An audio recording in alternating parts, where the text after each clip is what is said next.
What if I told you the person who has stopped you from becoming successful has been with you every single day of your life?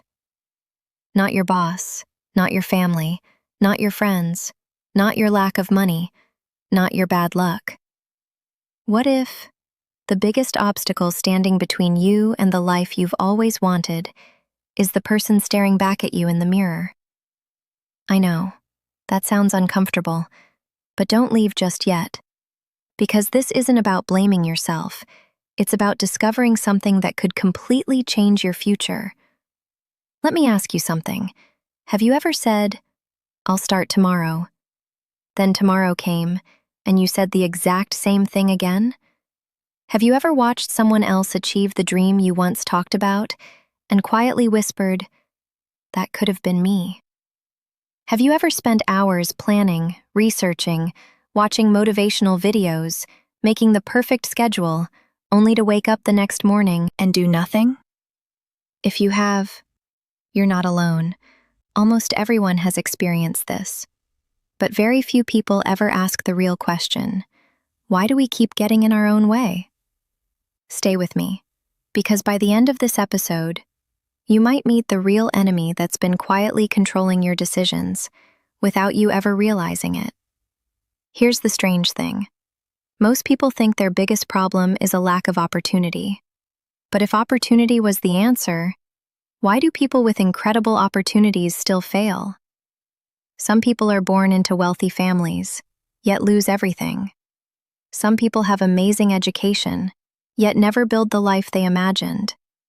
Some people have talent that others dream about, yet never use it. So maybe the problem isn't outside us. Maybe it's inside us. Imagine owning the fastest car in the world. Powerful engine, beautiful design, unlimited potential. But every time you press the accelerator, your foot also presses the brake.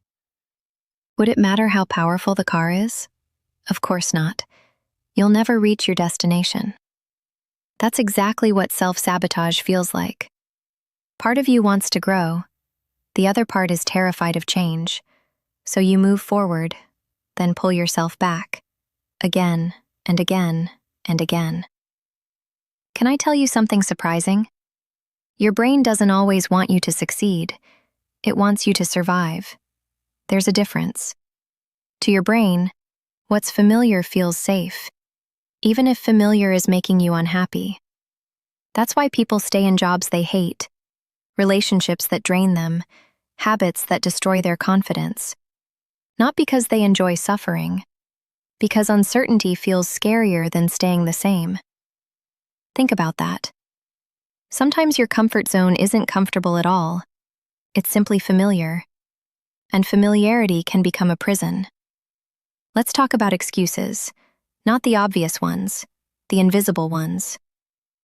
I don't have enough time. I'm waiting for the right moment. I need more money. I'll start when I feel confident. Maybe some of those reasons are real, but here's the uncomfortable truth. Sometimes, we use real problems to hide the fact that we're afraid. Afraid of failing, afraid of succeeding, afraid people will judge us, afraid we'll discover we're not as capable as we hoped. So instead of risking failure, we never truly begin. Then we call it bad luck. Here's another enemy hiding inside many of us: negative self-talk. Imagine someone followed you around all day saying, "You're not good enough. You'll probably fail. Don't embarrass yourself. Someone else can do it better." Would you want that person in your life? Probably not. Yet many of us say those exact things to ourselves every day. The voice inside your head becomes the life outside your head.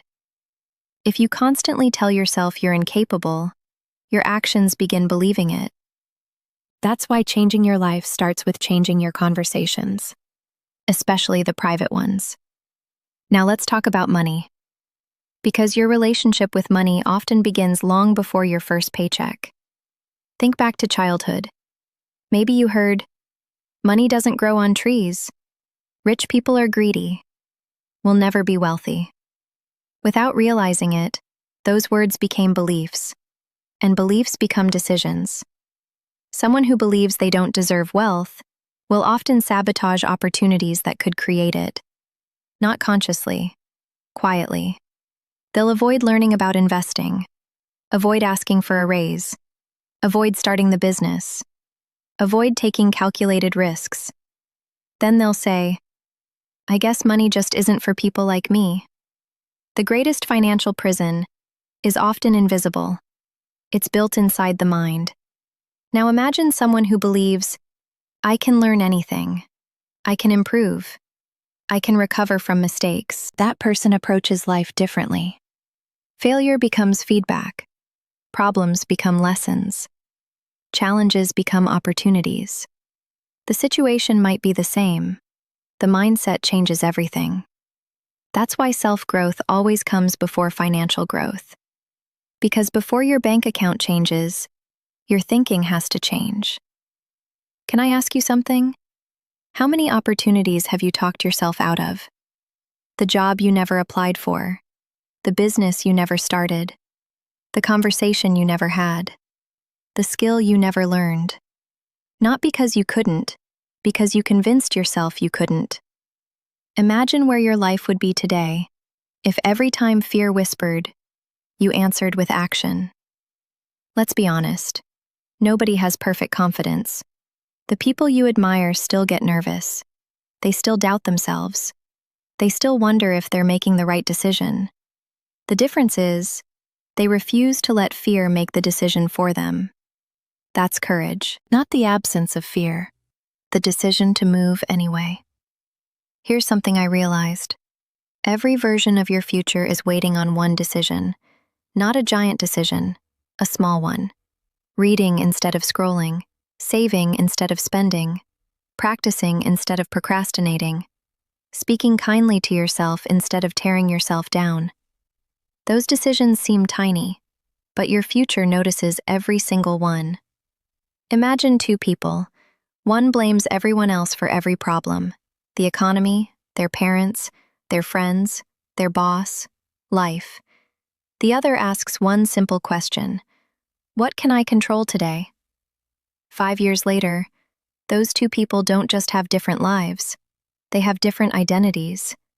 One became a victim of circumstances, the other became the author of their future. Life isn't always fair. Some people start with more, some face bigger challenges. That's true. But no matter where you begin, the moment you take responsibility for what you can control, your life begins changing. Responsibility isn't punishment, it's power. Because the moment you realize, my choices matter, you stop waiting for someone else to save you. And that's where freedom begins. Here's another truth. Success doesn't happen the day you make your first million, or buy your dream house, or build your dream business. Success begins the day you stop making excuses your permanent address. The day you stop lying to yourself. The day you finally admit, the only person I've been waiting for is me. One day, you'll look back on your life. You'll remember the goals you achieved, the fears you overcame, the person you became, and you'll realize something incredible. The biggest enemy was never outside you, but neither was your greatest strength. It was inside you all along. The same mind that creates excuses can create discipline. The same heart that fears rejection can learn courage. The same person who delayed every dream can decide to begin today. Remember this: you are not your past. You are not your mistakes. You are not the voice that tells you to quit. You are the person who decides whether to listen. So when this episode ends, don't ask yourself, what's stopping me? Ask yourself, what part of me is afraid to grow? Because the answer to that question might be the beginning of the life you've been searching for. And here's the beautiful part.